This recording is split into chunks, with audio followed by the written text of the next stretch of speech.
महात्मा गांधी जब 1916 में गुजरात क्लब में लॉयर्स को संबोधित करने जा रहे थे तो इसका एक इंसान पर कोई असर नहीं पड़ा था, क्योंकि उनका ध्यान ब्रिज खेलने पर था और वो थे सरदार वल्लभ भाई पटेल। लेकिन चंपारण में गांधी के करिश्मे ने वल्लभ भाई के दिल को छू लिया और वो आजादी के आंदोलन में कूद गए और गांधी के सबसे भरोसेमंद साथियों में से एक बन गए। वल्लभ भाई पटेल और महात्मा गांधी का रिश्ता 1918 के खेड़ा सत्याग्रह से और भी गहरा हो गया। गांधी ने पटेल की क्षमता को जाना और आंदोलन का श्रेय उनको दिया। पटेल को गांधी के रूप में आजादी का रास्ता मिल गया था। वल्लभ भाई पटेल जल्दी ही गांधी के विचारों को सांगठित मजबूती देने में अहम भूमिका निभाने वाले नेता के रूप में उभरे।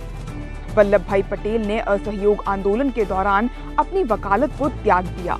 जब सरकार ने लगान की वृद्धि 22% कर दी तो किसानों ने वल्लभ भाई पटेल और महात्मा गांधी की तरफ देखा। बारडोली किसान आंदोलन हिंदू मुस्लिम एकता और सत्याग्रह की मिसाल साबित हुए। बारडोली की महिलाओं ने वल्लभ भाई पटेल को सरदार की उपाधि दी और मंच से गांधी ने भी सरदार नाम दोहराया। 1930 में जब गांधी जी नमक सत्याग्रह का आंदोलन कर रहे थे तो अंग्रेजों ने सरदार को सबसे पहले गिरफ्तार कर लिया और आंदोलन के बाद भी वो जेल में रहे। 1931 में वो कांग्रेस के अध्यक्ष बने और कराची में उनकी अध्यक्षता में कांग्रेस ने मौलिक अधिकार के संकल्प को पास किया, जो आगे चल के हमारे संविधान का हिस्सा बना। 1934 के बाद कांग्रेस की सारी सांगठित जिम्मेदारी सरदार के कंधों पर आ गई। 1937 में उनकी कौशलता और जवाहरलाल नेहरू की लोकप्रियता के कारण कांग्रेस ने जबरदस्त प्रदर्शन किया। सरदार ने भारत छोड़ो आंदोलन में गांधी के फैसले का सबसे पहले समर्थन किया था और जब देश आजाद हुआ तब वो भारत के उप प्रधानमंत्री, गृह मंत्री और सूचना एवं प्रसार मंत्री बने। सरदार को रियासतों को जोड़ने की जिम्मेदारी मिली और उनके नेतृत्व में भारत के सुंदर रूप की रचना हुई। इस काम में सरदार को पूरा साथ प्रधानमंत्री Jawaharlal Nehru, governor general Mountbatten और फिर राजा जी और सिविल सर्वेंट वीपी मेनन का मिला।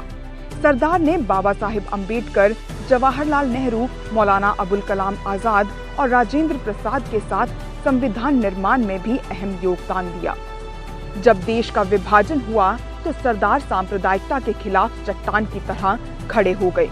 उन्होंने होम मिनिस्टर के नाते हिंदू राज को पागल विचार कहा और गांधी, नेहरू, अंबेडकर और आजाद के साथ सेकुलर देश की नींव डाली। गांधी जी की मौत के बाद उन्होंने आरएसएस को प्रतिबंध किया और उनके सामने शर्तें रखी कि जब तक वो सांप्रदायिकता को नहीं त्यागेंगे, संविधान और झंडे की इज्जत नहीं करेंगे, तब तक उन पर प्रतिबंध लगा रहेगा।